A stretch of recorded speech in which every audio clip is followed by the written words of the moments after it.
welcome everyone. Congratulations for making it into this room, first of all. That's a great feat. Whew. So my name is Pia Sorensen, and I'm here with Professor Dave Waits. We're both at the School of Engineering and Applied Sciences at Harvard. And let me see, who has been to one of these series before? Great, welcome back. Who is completely new? Awesome, that's great. So for those of you who have been before, it's always with a bit of mixed emotions that we come to the last lecture of the fall series. I know that many of you have been coming sometimes every week, every Monday, sometimes some of you every now and then.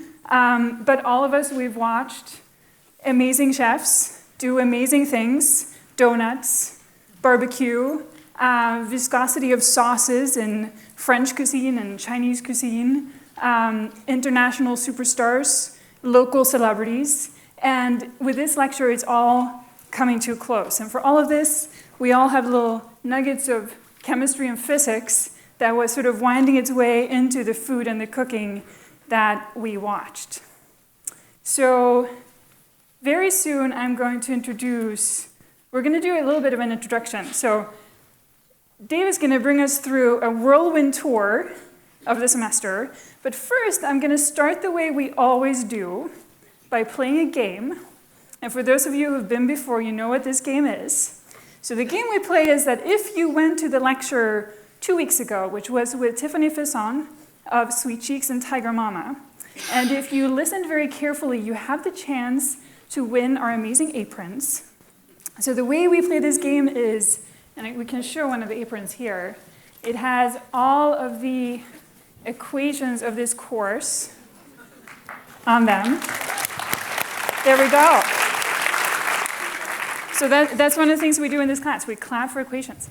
So let's go. Are you ready? Are you ready for this last lecture? Let's get going. So let's see. So first question is, last week Tiffany from Sweet Cheeks cooked barbecue. Where does the flavor in barbecue come from? Raise your hand, don't just yell it out. Do you want to pick someone, Dave? The wood. The wood? What about the wood?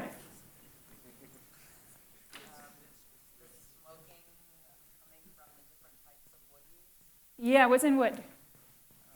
Just say something. Yeah, like maybe big molecules.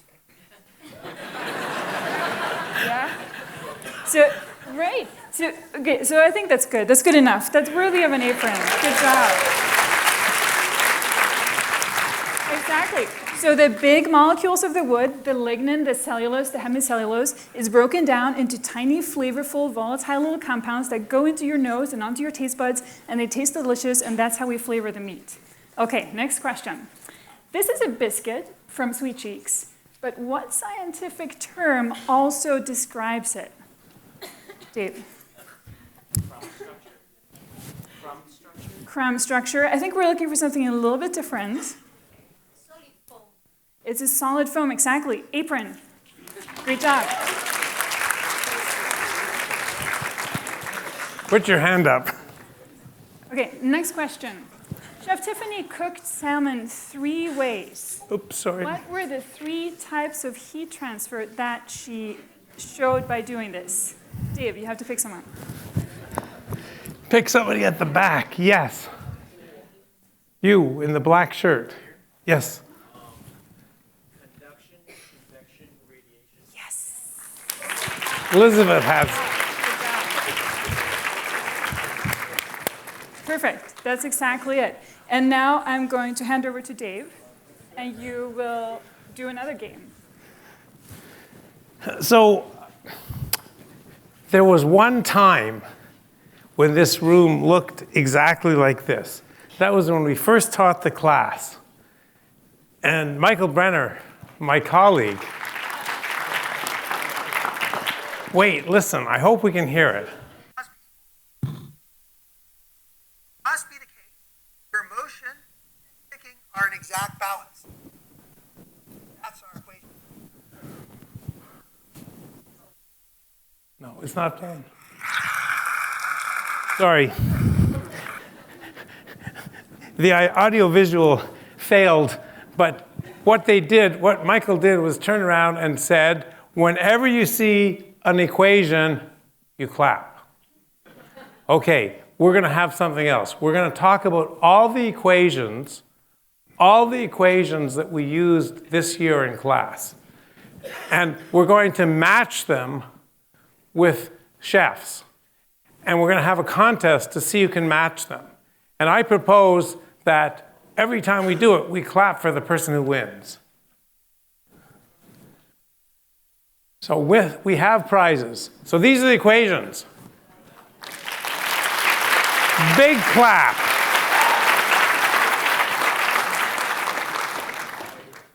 Okay, the first one, Margarita cooked quinoa. What's the equation that describes how the quinoa cooks?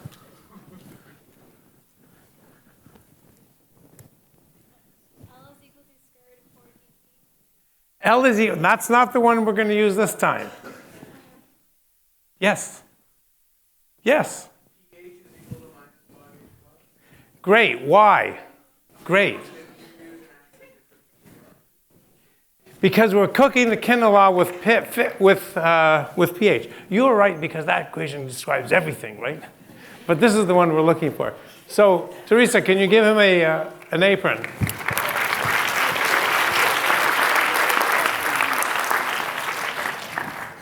I can't use it for all of them. So Tiffany Faison cooked something. She not only did barbecue, but she cooked things with woks. And when you cook things with wok, you put a lot of heat in. What is the equation that describes how much heat goes into something? At the back. Yes? C delta T. Great. That's the equation for the specific. Elizabeth, can we have a...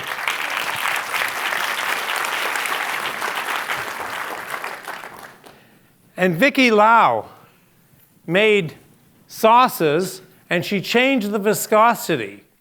Which equation do we use to describe the viscosity of sauces? You had your hand up before I even said the question.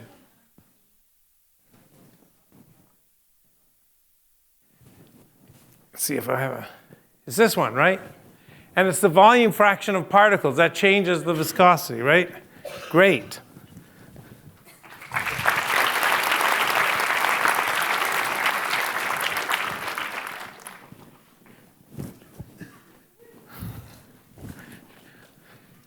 Okay, so Joanne Chang does all kinds of things with sugar. She boils water, she cooks sugar. It undergoes a lot of changes of phases. What's the equation that describes that?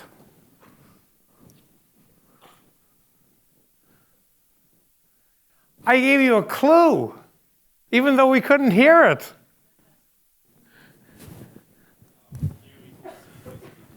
Great.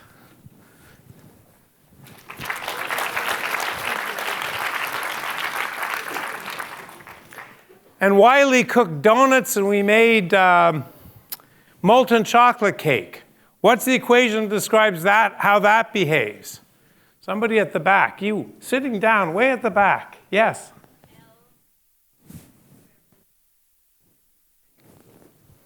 Great. It's the diffusion equation.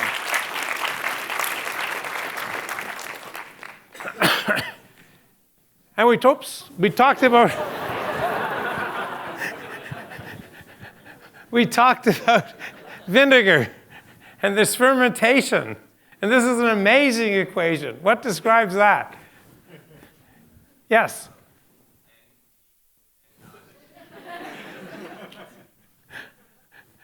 Teresa, can you give a great?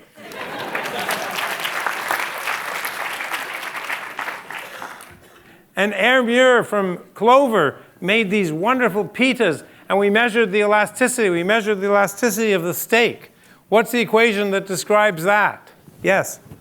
E equals F over A. Great.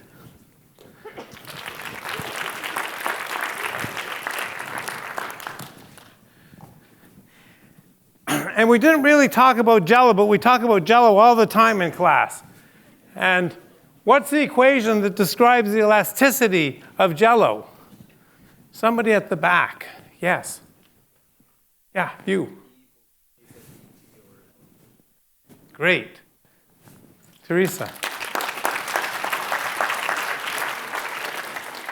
I guess this is an easy one. This is the foam and the mayonnaise. But we'll still, whoever puts your hand up first. Yes. Yes. Do you have one still?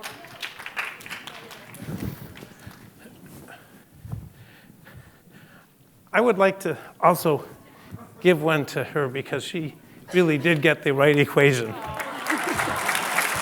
You were right, okay?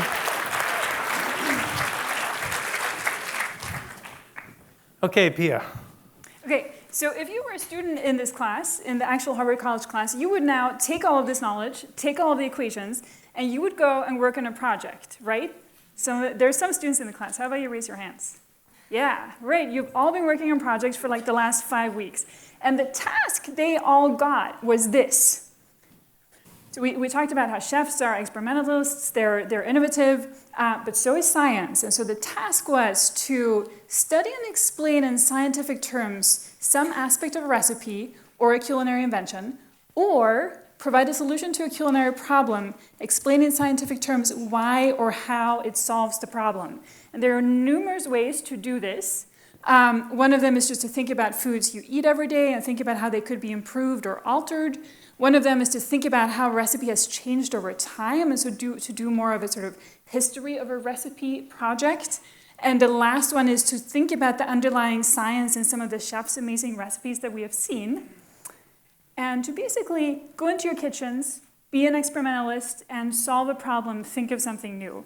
And so we're trying something new this year, which is to offer this challenge to all of you in the public. And we've announced this a couple of times, and we've decided that the real deadline should be December 14th. That's like 2 weeks from now. And so I challenge you all to go into your kitchens and think about some problem you want to solve. Make the perfect macaroons, the perfect whatever, and send your project to this email address. Just write project in the heading, and there will be prizes. So December 14th. Okay. So with that, and actually, if you're really into this, then you can go onto our online class, which all you have to do is Google edX and then look for science and cooking, and you can go and really delve into all of the science and all of the chefs. So if you're really into this, I recommend that. But I think we've talked enough. I think it's now time for me to introduce the reason we're all here, which is the amazing chef Massimo Bottura, who is the chef of Osteria Francescana in Modena, Italy, which has 3 Michelin stars, is voted the best restaurant in the world, according to the 50 best list, has been hanging up in the top of that list for like the last 3 to 5, 10 years. In addition to this, he's really someone who thinks about how to take his role as a chef and sort of use it to influence how we all think about food. So he is the founder of the nonprofit organization Food for Soul, which thinks about various ways to solve food waste problems and increase social inclusion. And he's really sort of the perfect person to come at the end of the series and sort of bring it all together. How does he think about what he does? Where does he get his inspiration? And where does he see that the next steps are? So with this, let's all welcome Massimo Bottura.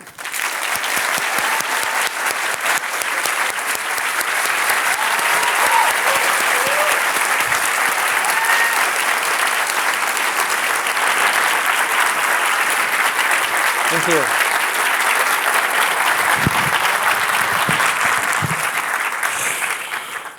Too many things, you know. I don't know how to manage this. Thank you, guys. It's like, I just put on Instagram, you know, after all these years, I still have butterflies in my stomach and before doing something, and, you know, this is very good. Because that means you really care about what you do, you know. That's extremely important. So,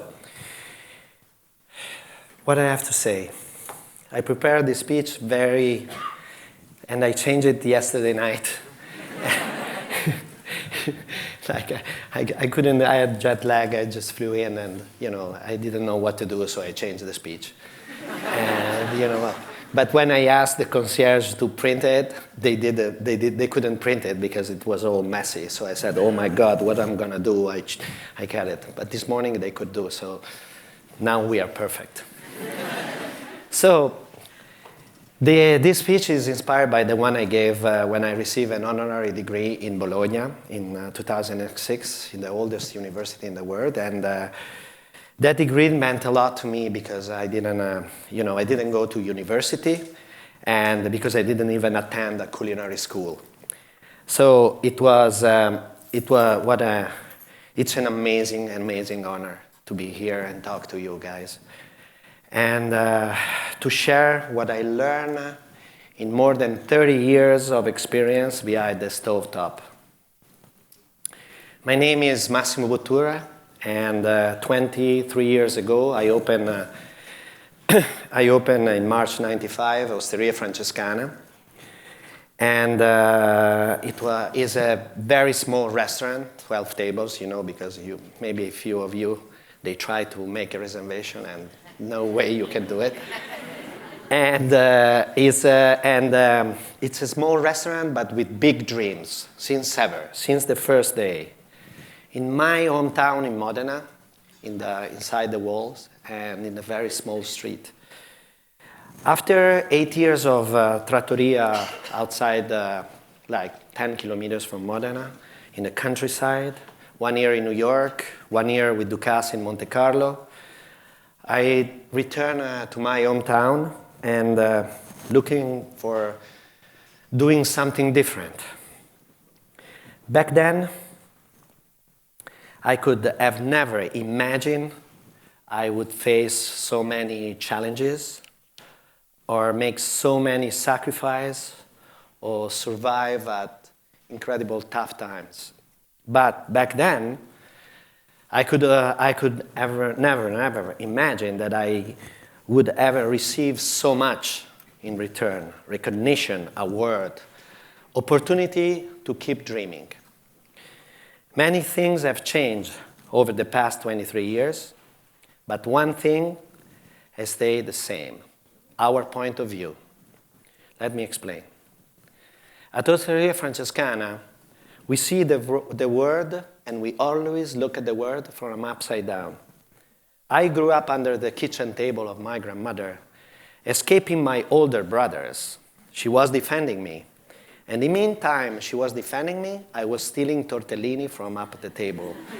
And the flour fell on my feet, and this is where appetite began for me. At Osteria Francescana, we still look at the world from under the table, from a critical point of view, not a nostalgic one. Culture has become our motivational force behind the evolution of our cuisine. Culture breeds awareness. Awareness leads to knowledge. With knowledge comes responsibility. This is the things. Everything we think, see, and learn gets squeezed into our cuisine. Because food is not just the quality of the ingredients, but it's also about the quality of the ideas. Making a recipe takes consciousness, vision, and intuition. It takes faith. You challenge yourself with each new recipe, and this part of the job never gets easier. It's always like that, the day after day after day. Vision is the crossroad between the rational and the emotional. Developing a recipe is not only an intellectual activity, but is the emotional that meets the logical, and passion that rides rationality. Consciousness is the mean. It is your toolbox. Everything you have learned and everything you are. Understand what we have done and now you have done it. Analyze your experiences and your studies. Know your talent and recognize your habits. Intuition. Intuition is the moment when you fall and suddenly you see the world from a different perspective. It is the unexpected moment. You turn a corner and you discover something new. Intuition is the flash in the dark and catching that flash and putting to work. What is the role of an Italian restaurant in the 21st century? I like to think about it could be akin to a Renaissance atelier, una bottega rinascimentale, where apprentices learn not only the technique, but the style of their masters. They come to learn from the mind and hands that shape a school of thought. We think of our restaurant as a laboratory of ideas, where we make first and foremost culture. We connect art and agriculture. We connect hospitality and craftsmanship. We connect technique and improvisation. These connections are very important to us because they keep us from isolating ourselves in the kitchen. Art. The artworks on the wall of Osteria Francescana are not there merely to decorate. They are window into a landscape of ideas. Ideas that we want to share. Ideas that widen horizons and open up possibilities. Agriculture. In all our activities, we sustain and support agricultures by lending our voice and our support to a new generation of farmers, fishermen, artisans, cheesemakers who share a similar philosophy, many of whom matured alongside Osteria Francescana. Today, they are among the most renowned food artisans in the world. I want to tell you a little story. But not to because otherwise I lose myself into all these stories. So I prepare a speech to be straight. You know, we were cooking and we want to serve a suckling pig. But we weren't happy to the suckling pig they were serving us. So I challenged the 3 artisans and farmers. I say, I need a suckling pig, 21 kilos. They said, it's impossible. You know, the suckling pig is 12, 13 kilos. Think about. Here, you can make it. 1 month later, one of the 3 said, I have an idea. What do you have? I'm going to put your suckling pig with 2 mothers. So they can suck from 2 mothers and arrive at 21 kilos just with milk. I said, you are fantastic. Because like that, I can cook at low temperature and the fat melting into the vacuum pack, you know, can smell milk and not fat. So that's the way we challenge our artisans. And they listen to us, and they evolve. Tourism, because it's like culture, you know, agriculture, tourism. In our laboratories, we generate a new kind of tourism, gastronomic tourism. Through our dishes, we tell stories about our landscape. Edible bites are the expression of our terroir. And tourists from all over the world come to understand Emilia-Romagna through the best Parmigiano Reggiano or the oldest balsamic vinegar.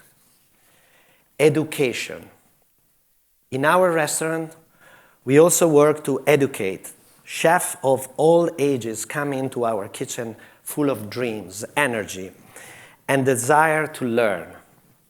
They come to work and learn from one of the best restaurants in the world, And what they live with is not always what they expect. They may learn a new technique, a recipe, but what is most important is that they understand that food is a cultural expression connected to everything around it, the old terroir of Modena, Bologna, Reggio Emilia, and Emilia in general. Team, this is very important. Osteria Francescana is a very small restaurant, 28 covers. We are 60 people working there. It's a small restaurant, as I said before, with big dreams. We work together as a single unit. We grow and evolve together. Our work becomes valuable and meaningful only through the interaction, contamination, and exchanges that define ourselves as a team. No parts can work without the other. For us, every single service is like the final match of the World Cup. Actually, I don't want to talk about soccer because Italy is like so bad right now. Let's change subject. It's very important to play with your art and with your mind. The perfect match, the perfect service, the perfect dish are nothing compare the joy of winning together. This feeling lasts forever. They overcome any difficulty. These are the satisfaction of a full life, and they couldn't be satisfaction if they weren't shared with the others. At Osteria Francescana, we take inspiration from everything we see and experience around us. We make obvious and odd connections, sometimes abstract, and other time concrete. We love metaphors and look for them constantly. We ask ourselves questions. We always have doubt, and this question can be abstract. How can I reconnect spaghetti and bolognese sauce? You said, why? Because it doesn't exist. In Italy, there's no spaghetti bolognese sauce. And traveling all over the world, I found bolognese sauce everywhere. So I said, maybe I can rejoin spaghetti and bolognese sauce, but how? Transforming spaghetti into lasagna. So that's the kind of question we ask ourselves every day. It's crazy, eh? So we, as chefs, need to learn how to grow and evolve with our ingredients. But how do we translate our personal stories, our childhood memories into culinary concepts? Joseph Beuys, one of my favorite artists, captured perfectly the sense of this idea. The nature of my sculpture isn't fixed or steady. You cannot stop the natural process. All its chemical reaction, fermentation, change of color, everything is in constant state of change. So we ask ourselves, how can we apply these concepts to the raw material? How can we treat ingredients with respect? And this is very important. Are we sure that our tradition respects the ingredients? The answer most of the time is no. And it's our responsibility to change that recipe. 5 ages of Parmigiano Reggiano in different texture and temperature is the celebration of the cheesemakers from the Apennines to the Po River, as well as the celebration of the fog, the long aging process, and the time flowing slowly in Emilia-Romagna. 24, 30, 36, 40, 50. This is very important. This is very meaningful. The first time I was thinking like this, it was 1993, where Alain Ducasse came to my restaurant outside in the country. Because he heard there was a crazy chef that was doing crazy things about these amazing ingredients. And you know, I was trying to expressing the slowly aging process with these ingredients, but starting from 24 months, like the age when a cheese is 24 months means that the whole process of transformation, lactose into protein, is finished. And at that time, they were selling Parmigiano Reggiano at 18 months. And I said, well, it's just fresh cheese for us. You know, we compress, 550 liters of milk into 40 kilos of cheese. And, you know, doesn't make any sense not to be respectful of tradition like that. So now that dish, you know, make everyone to think and to respect the cheese much more. And now the cheese is sold at least 24 months. So that was like what it is, a recipe as a social gesture. By taking our memory out of the past and bringing them into the future, tradition can be improved, or even better, new tradition can be born. Our research takes us in many directions. You have to travel with your eyes and your ears open to learn everything and forget about everything. This is Roland Barthes. To create something new. But first of all, it's very important to learn everything. Today we were in a place, and you know, a person came to me and asked me, please, what I have to do? I'm very good. I'm 23. Blah blah blah. You know, maybe I can be the sous chef in this kitchen, but maybe I can move in another restaurant. What do you suggest? You're 23. I suggest you to travel with your ears and your eyes open. Stay grounded. You don't know anything. And so just travel and learn. Once you learn from the best sushi master to the great saucier in France, how to create pasta in Italy, or like the Spanish tapa in Spain, maybe you can come back to Boston and create something more interesting, you know? And she said, but I'm very good. I said, okay, do whatever you want. In a world of obligations,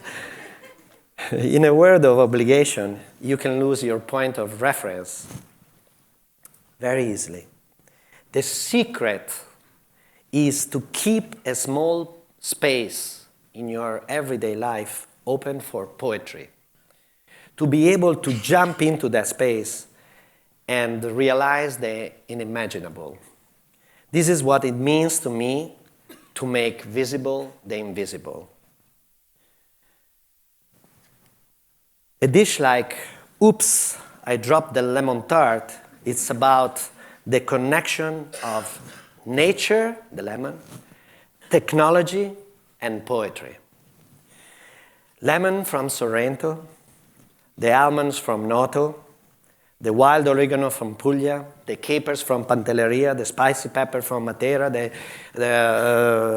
the bergamot from Calabria. It burns between sweet and savory, a perfect reconstruction of the imperfection. For the one who watched Chef Table, you know what happened that day. You know, when Taka dropped the lemon tart. He was ready to kill himself. You know, he's a Japanese guy, and, you know, he's not used to make mistakes. But he was like totally white with a sharp knife in his hand, and he was like, what the fuck is going on here? You know, and Taka was all like that. I said, Taka, stop. It's beautiful. Look at this. It's beautiful. Let's rebuild another lemon tart exactly as the one you drop on the plate. And we jump. We jump and we create something new. We jump and we create with poetry in our heart. So Oops became one of the most famous dishes in the world. And we talk about the value of making mistakes by catching that light in the dark along, the path of creativity. Walking through the door of the unexpected, you can look at the world with different eyes, from a different perspective. Because there is, this is where consciousness drives us. We are responsible one for another, inside the group, outside the group, and toward our communities. Social gesture. In the very same bottega, where we create culture, we promote agriculture, tourism, and education, we also discover a way to express ourselves through social gesture. We have to step out of our kitchen and shift the spotlight away from the everyday life to reach peripheral areas, neglecting neighbors, marginalized communities, isolated families. If you think about 20 years ago, how often did you see a chef on stage, on TV, or even holding a microphone? Today, we chefs have a voice, and now it's time to use it. Let's go back to a few years ago, 2015, to Expo Milan, where the theme was Feed the Planet, Energy for Life. Every country called on their best chef to cook and represent them, but no one was asking for their opinions or ideas. As an Italian chef, Milan Food Focus Expo was an opportunity to do something more than just cook a good meal. Of course, we did like the 4th of July party or the 14th of July with friends and whatever. But just so what we did. And we decided to feed the planet our own way. Every year, 1/3 of the food we produce goes to the landfill, 33% in general. Almost 1 billion people around the world are undernourished. We produce food for 12 billion people. We are 7 on Earth. There was a chance to create a community through cooking to feed those in need, the homeless, the poor, and the working people, to give them a second chance in life. That was a very strange period for Italy because there were a lot of migrants hanging out at the train station in Milan from Syria, Ethiopia, We want to show that chefs are much more than the sum of their recipes. We opened a community kitchen. This was our community kitchen. Inside an abandoned theater in the most neglected neighborhood in Milan, Quartiere Greco. We call it Refettorio Ambrosiano. Refettorio is not a restaurant. It's not a soup kitchen. It's a place to nourish the body and the soul. A refectory is a place where you are invited to share a meal. Through this experience, we identified 3 key values of the project. Quality of the ideas, power of beauty, the value of hospitality. The quality of the idea is the combination of creativity and expertise. We invited 65 of the most influential chefs in the world to unload the track every day and cook healthy and delicious meal with food surplus, otherwise wasted. By working with chefs, we were able to pass our knowledge to volunteers, to share recipes and help to reduce food waste, the inevitable food waste of the Universal Exposition. We set an example for the up-and-coming generation of chefs. Think about that. In 3 years, already that I know, 4 chefs, they were working in Michelin star restaurant. They left the restaurant and they opened soup kitchen in their own places. One in Thai, one in north of England, one in Switzerland, and the other one in South America. Power of beauty. When we opened Refettorio Paris, one of the day, I don't know, I lost myself with things, but power of beauty is this. I think, no more excuses, Mimo Palladino, the art. So, the day we opened the Refettorio in Paris, I quoted Albert Camus, a French philosopher. I had to use a French philosopher because otherwise the French, they didn't even pay attention to what I had to say. I'm sorry. Who's French here? You know that. The only one. La beauté sans doute ne fait pas la révolution, mais un jour vient la révolution, on a besoin d'elle. So, you cannot create a revolution with beauty, but the day will come when the revolution will need beauty to reconstruct.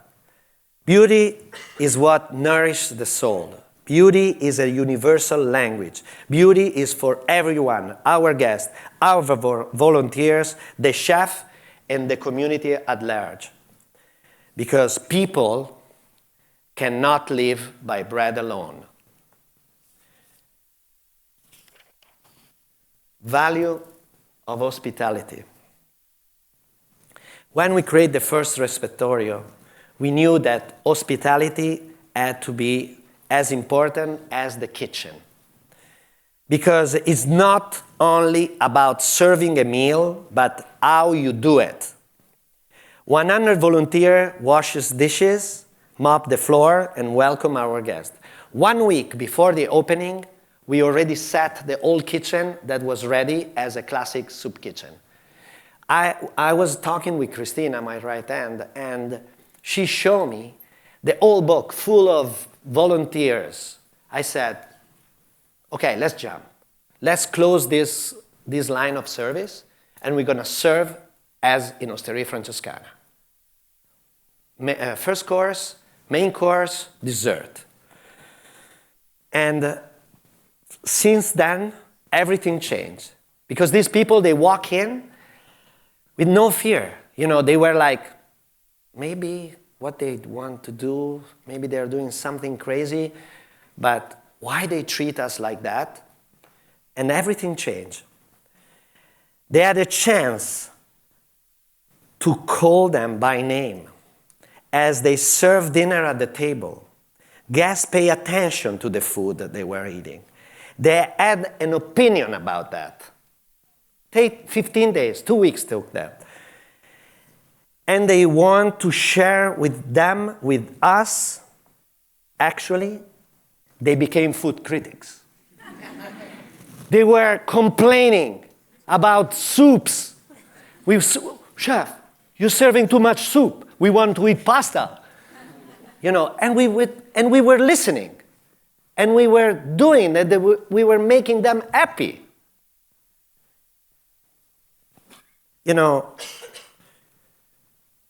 These projects don't have the purpose to feed as many people as we can. We create Food for Soul as not a charity project, but a cultural project. And because, do we really need more soup kitchen? We need more places that united people around the table. We need more places that revive the old neighborhood. We need more places that restore the dignity of the people. We need to change the way we think about ingredients, nourishment, and people in general. We have open refettorios in Milan, Rio, Bologna, Modena, London, Paris, and now Naples. And this morning I received the first picture of Mérida in Mexico. What do they have in common?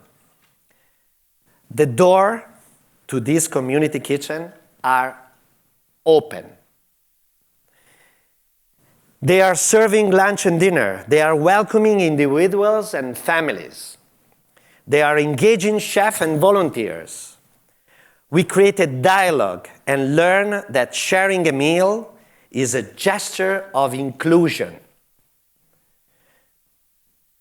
My mom used to say this. My mom used to tell me also incredible stories about the countryside of Mantova during the Second World War.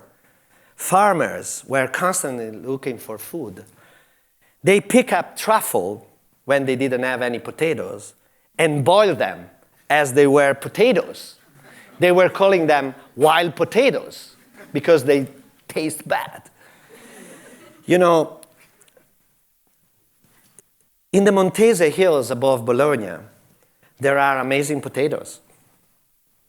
And we imagine a scenario in which an humble potato dreams of becoming a glorious truffle. To make this dream come true, we baked the potato in hazelnut powder, carved out the pulp, and stuffed it with creamy soufflé. Our guests are encouraged to eat everything, skin included. There are two surprising aspects of this dessert.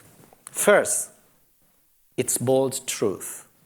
People are often shocked that to have a baked potato as a dessert. It's not beautiful, like a beautiful pastry or a chocolate cake. It doesn't look like it belongs to a 3 Michelin star for sure. There are no fireworks, no special tricks. It looked like arte povera. Well, it's just a baked potato. Second, it's so delicious. This is by far the best baked potato I ever eaten in my life. With this dessert, we aim to celebrate the truffle, but we ended up paying tribute to something radically different: humility. If you ask me to choose between truffle or potato for the rest of my life, I would answer potatoes. In the right hands, a potato is better than a truffle. And with hard work every day, with a little bit of talent, we can all be better than truffle. Cooking is a call to act. Thank you very much.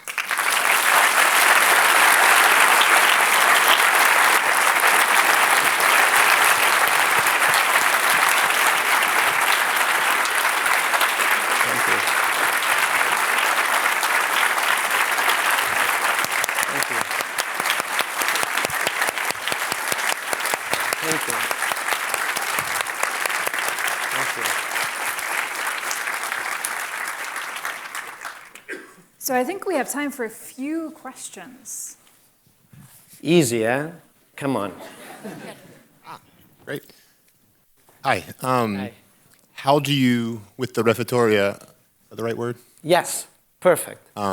You're the first one who pronounced it for the first time. Awesome. If your name's how do you prevent fancy tourism? Your name's associated with it, so how does that work? How do you make it serve the right communities when they hear Massimo Bottura is involved? Actually, it's much easier. Okay. Yeah, and actually they look for me because now this project, after 3 years, became a global movement. Mark Bainoff right now, Salesforce, is building a platform for volunteers because we have so many volunteers all over the world. Actually, in Paris and London, we have a waiting list for volunteers. It's crazy, 3 months of waiting list for volunteers. And so we are building this platform. And usually people are looking for me. Like, there are crazy examples. Like, the Chapur family, the one they are setting the refectorio in Mexico, they knew through a pastry chef, Bashur, that I was landing in Cancun before going to Miami from Argentina. And they stopped me at the custom saying, can you delay your flight for Miami because I want you to come with me and see a space for the refectorio in Merida. I said, what the hell is going on here? And, I said, as I said on the speech, I always keep a door open for the unexpected because it's the best things can happen, I'm very positive about the future. And I walk into that door, and in a few months, we organize, during our vacation, 2 dinners in Mexico. And in 2 dinners, we raise the money to open the refectorio in Mexico. So that's how it works. We need people, they really want us. We were talking before, behind the scene, about many people talks a lot. We are used to work. We are used to doing things. And, when I see people very interested, I say, okay, let's do it, and we work. And actually, one of the major financing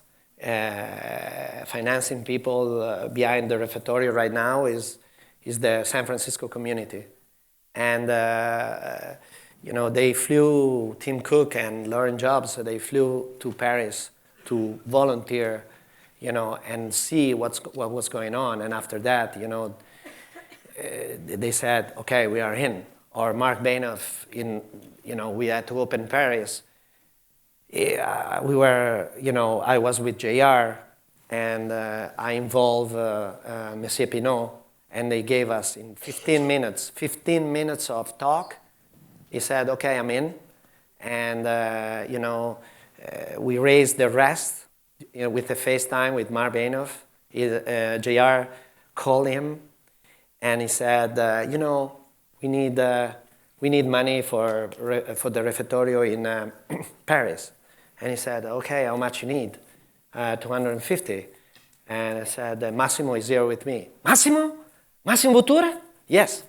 Look at this. So he was watching Chef Table. In that exact moment, he turned the FaceTime and he was watching on the computer. I said, you need 250? I give you 400. And we open Paris like this. 45 minutes, we have the money to open Paris. So it's like, the money are there, and the people, they're really open to help us. So it's like, I'm really, really happy about this. Because it's like, the more we spread, the more, the old culture of waste is changing. Okay, so, yeah, and after here. There's a mic up there. Okay. Okay. So,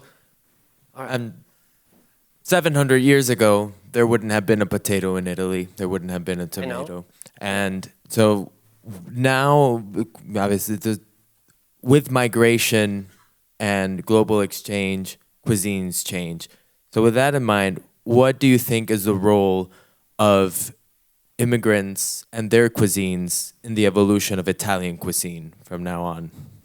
Actually, it's a great role. It's the tradition are changing in a very slow way, but in the market, in a even small town like Modena. I'm not talking about Rome or Milan, but small town like Modena, there are stand in which you can find everything from Somalia, Ghana, Syria, Morocco, Egypt. Is like it's really changing. The things that is evolving is I think more tradition are improved by the new generation of chefs. that are part of my generation, the generation after mine, because they understood this kind of lesson, and they understood that, as I said, in the speech, the gastronomic tourism is extremely important. It's like, places like Peru, they invest so much on gastronomy that now they became the leader of South American cuisine, recognized by all the other places because of Mistura, because they had leaders, because of Gaston Acurio, et cetera, et cetera, et cetera. And, for us, like the traditions are so deep into our DNA that it's very, very difficult to move on. For me, I went through,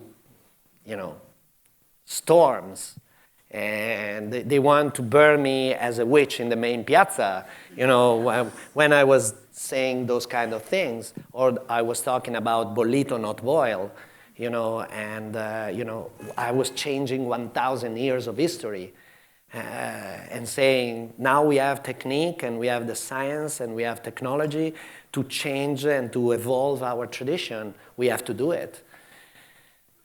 So it's a mixture of things, But most of the time, the community, they believe in their own tradition, because the whole Mediterranean is it's amazing, it's so strong. And they keep their own, culture and mix with the Italian food. And people in Italian, they love that. Yeah. There's a microphone there. Oh, okay. There's a microphone there. Yeah. I'm just so excited to be here, just really close to you. My question is going to be a little bit more personal than everyone is asking.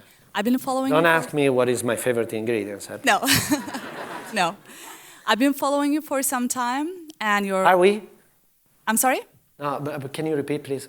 I've been following you for some time. Yeah. As a chef, and you're one of my idol. And one day I was listening NPR, and you were talking about your childhood, and then you talk about bread, sugar, and milk that you were eating. Yeah. And that was the inspiration of the whole refettorio. Was Pope Francis, the radical guy who became Pope, who said for the first time in the first speech, "Buongiorno, buon appetito a tutti." What the fuck? Buon appetito a tutti.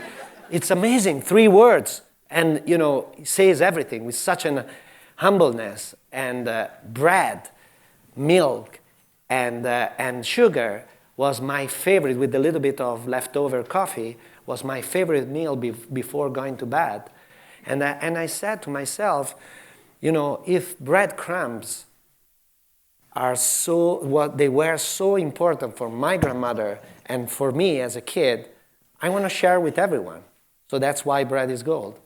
Yes, and actually at that point, and you became such a very important figure for me, because that was my father's favorite meal as well. I'm from Turkey. Wow. And born and raised in Istanbul, and I cook for a living, and I travel pretty much everywhere. And right now I live in a small town in Camden, Maine. So like you said, I don't know anything. I'm so hungry for knowledge. So my question That's a very good way to approach the future, because you keep learning and keep learning. Yes. As I do. Every time I travel, I've learned.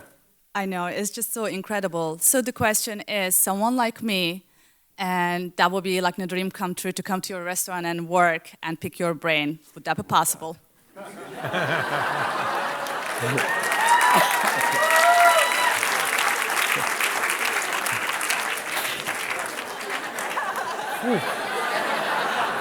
What do I have to say?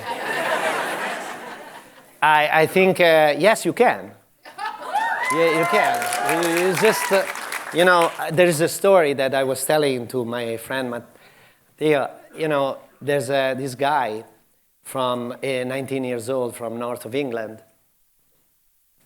He was trained as in a French restaurant in north of England, but he had Italy in his heart, and me as a, as an example. And one day he decided to quit his job and come and meet me. And it was a rainy day. He was standing outside the kitchen door. And, every day there are people outside the kitchen door. But, we didn't pay attention in the beginning. But it was rainy, and he was like soaking, it's like, what are you doing there? I said, I'm waiting for you. I said, come here. Don't stay there. Come here. So I asked him what he likes, some question, And he said, he told me the story, and I said, okay, go upstairs, take a shower, change, and go in the bakery. Because he loved to bake. I do an exercise with my team that is called Who Are You? I try to teach all the kids and apprentices and people how to express themselves with edible bites.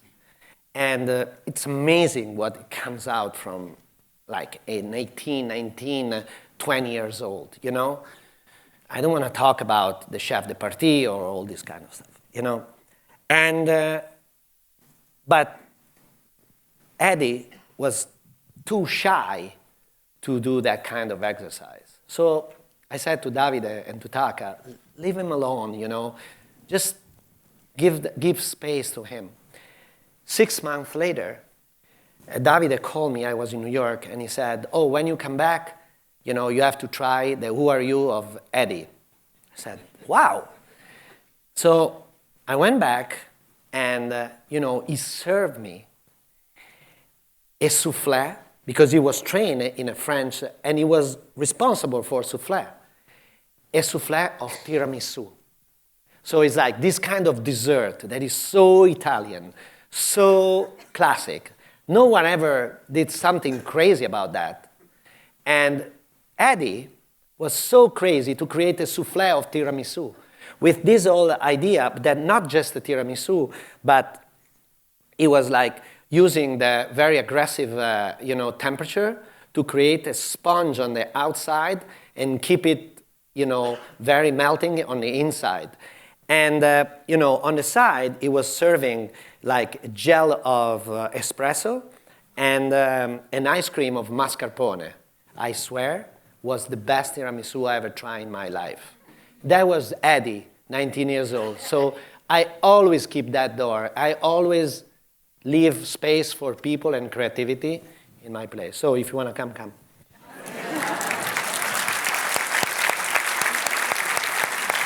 Go. Hi, Massimo. Okay. I'm sorry. Somebody gave me a microphone. I can't control myself.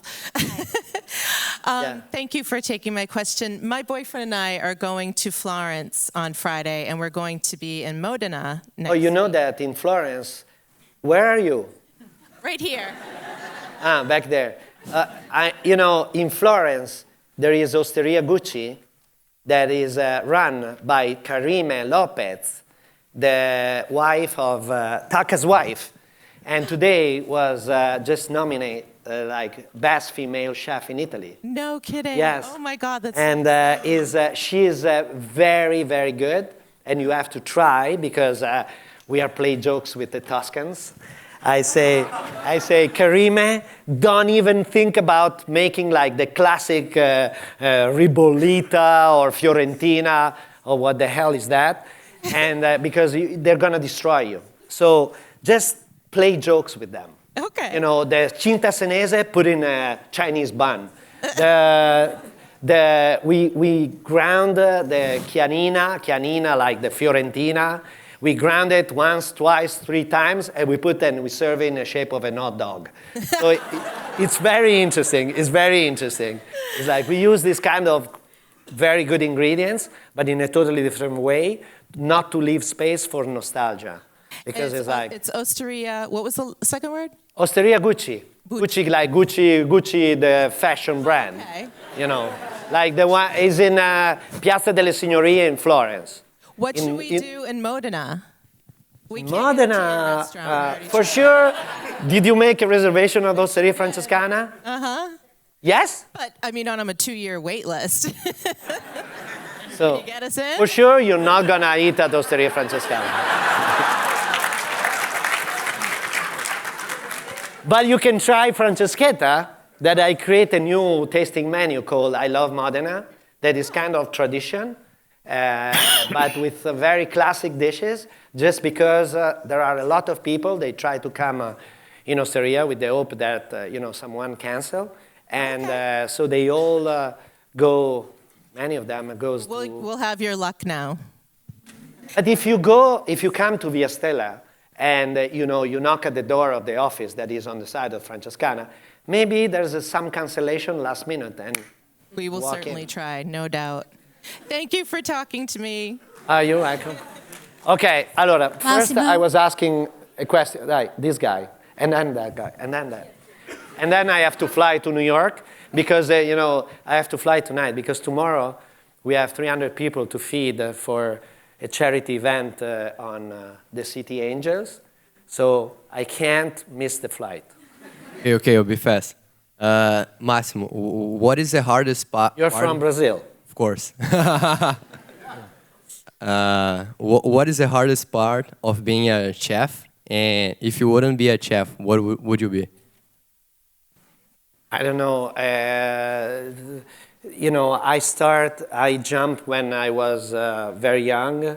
I start law school, and because my father wants me to be a lawyer, and can you see me as a lawyer?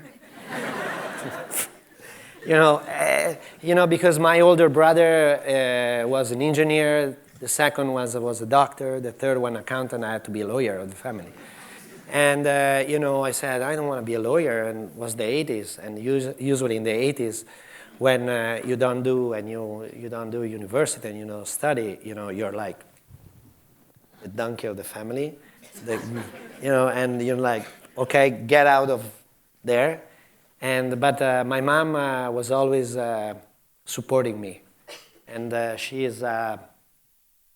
she believed in what I had to do, but the hardest part was like to be accepted by my father, because he didn't talk to me for 2 years, but that was a great lesson, because even in the most difficult moments, I knew I had to show to my father that my mom was right, and I never give up, So I was so focused on learning and learning and learning.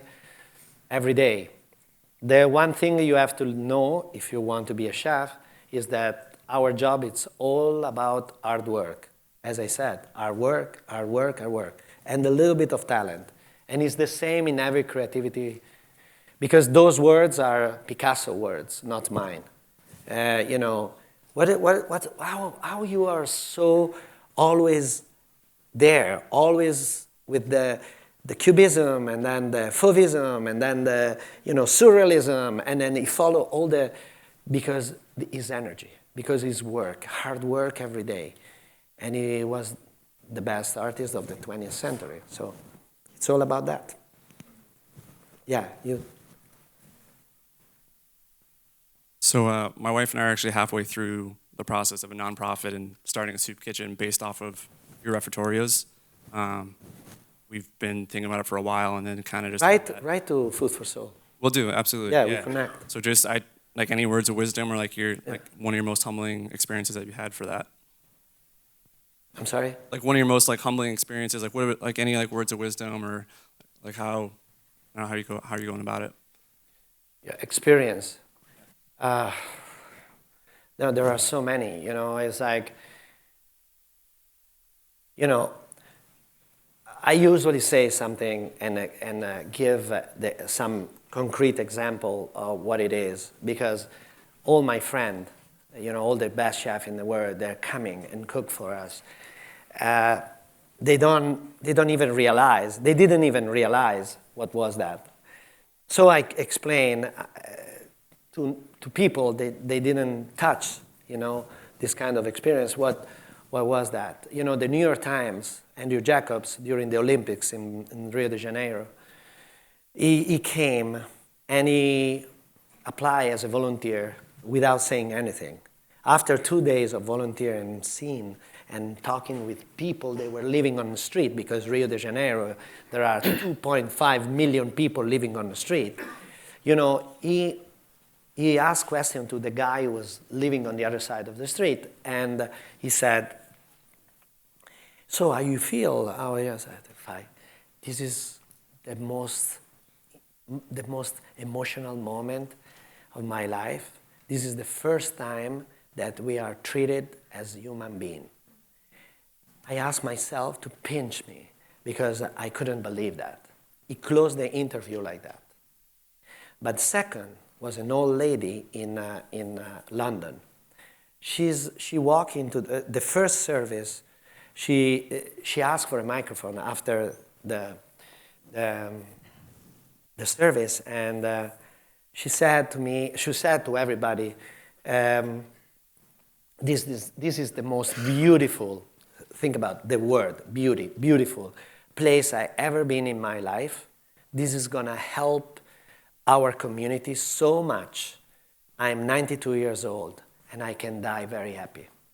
So once you experience these kind of things, you know, everything is possible, you know? No more excuses. Massimo? Yeah.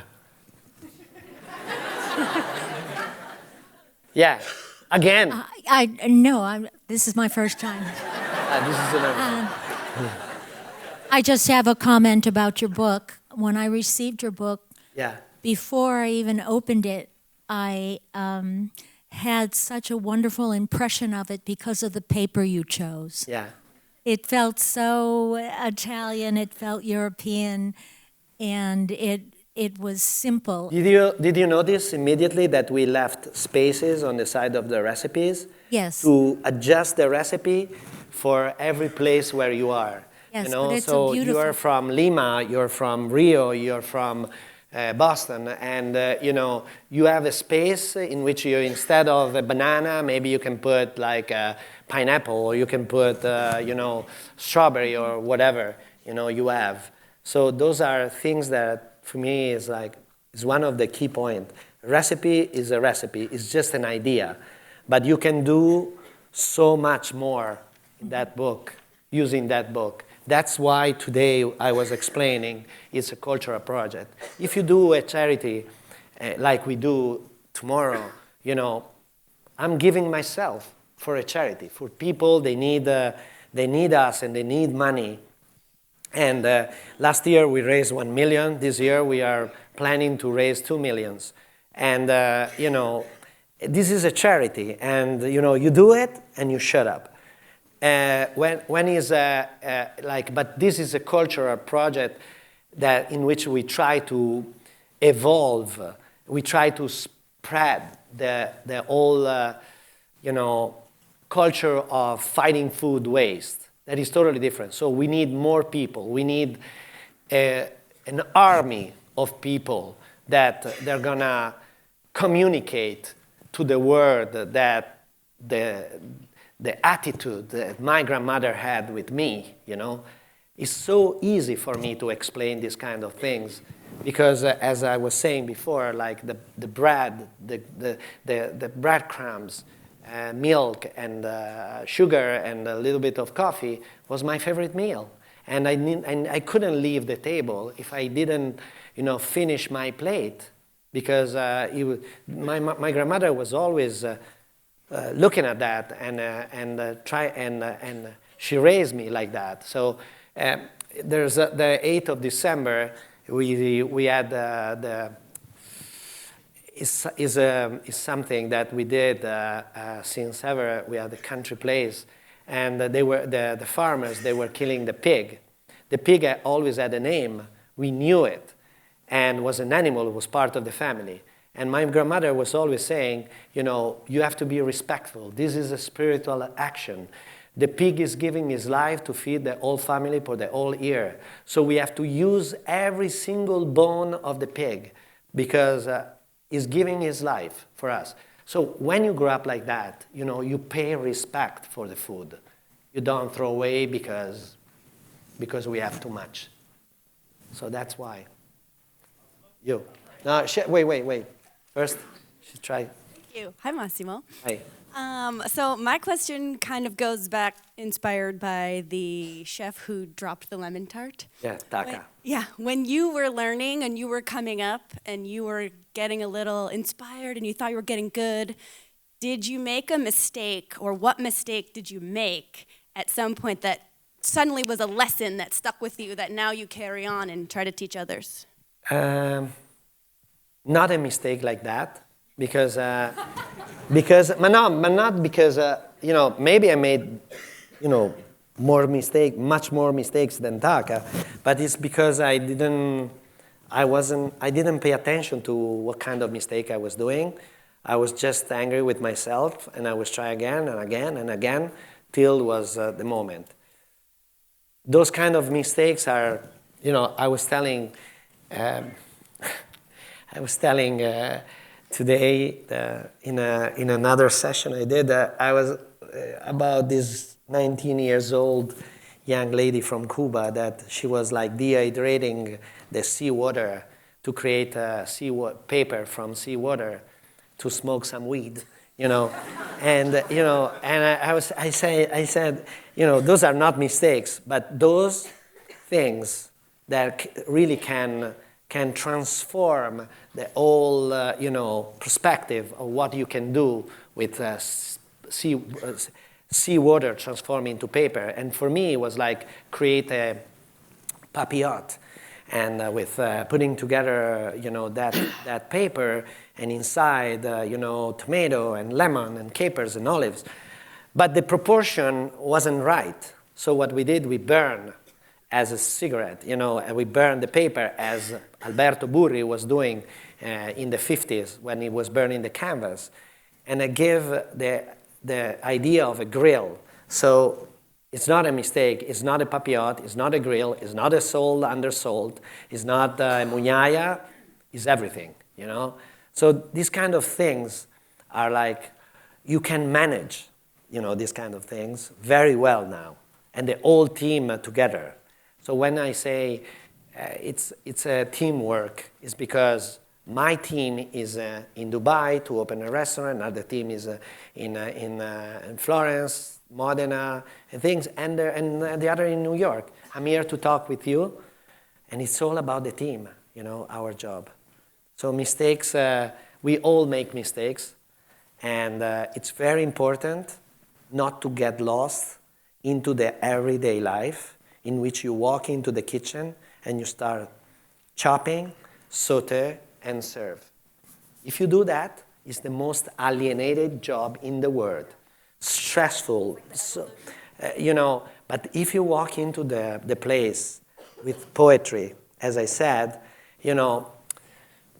you are there because you want to be there, and you're conscious that you can create something beautiful.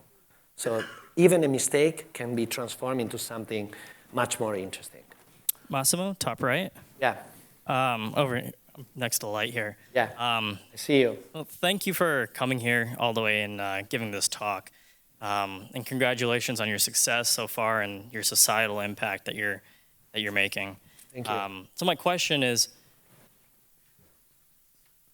what I really admire is your risk-taking ability and the fact that you never gave up over a course of years making new recipes that many people in Modena didn't like.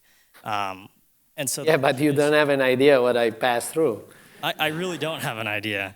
So they come in front of the restaurant. How did you market yourself for your restaurant and your business in a time when people weren't really accepting of that? Oh, that's a good question. I was selling everything I had, and I was asking for money desperately because I had to pay my bill at the end of the month, But to me, it's always been like a dream, When I rebuild the restaurant after the 3-star Michelin, usually a chef, he doesn't touch anything when the few restaurants that receive 3 Michelin star and, being recognized by the French as an Italian is very difficult. And you know that. And, receive 3 Michelin star was like, wow, now we did it. And it was my dream. And, and I decided to rebuild the whole restaurant. I tripled the space, the common space, where as our refectorio for the team, the places in which the team sleeps, our kitchen. I doubled the kitchen. I created a chocolate room, a bakery, all that. And I kept 12 tables. Because it's not about the money.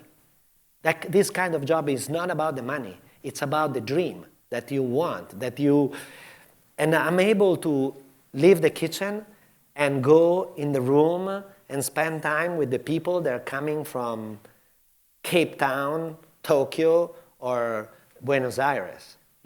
This is the dream. And when there were like the evening with 2 people, and we were serving 5 different age Parmigiano, the ice cream bar of foie gras with a very old balsamic vinegar, all these kind of, very important creation that I did, people, they didn't understand. It was too early, was too avant-garde, and so that's the key moment in which you move on one side or the other, you close, you move. I was ready to move to London. And I had an offer in London. I said, okay, let's do.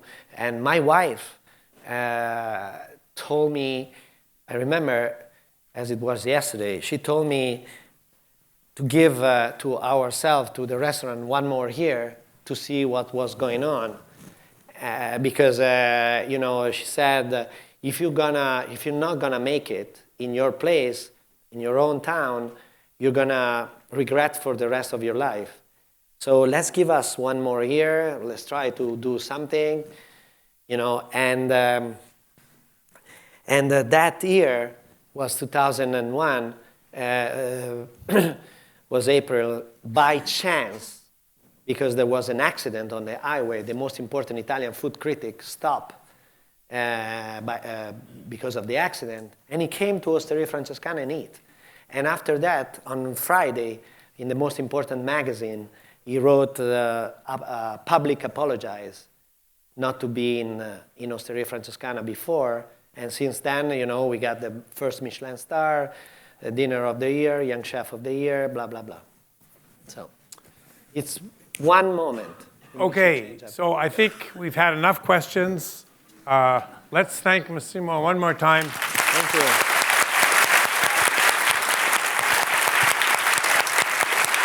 Thank you. Thanks.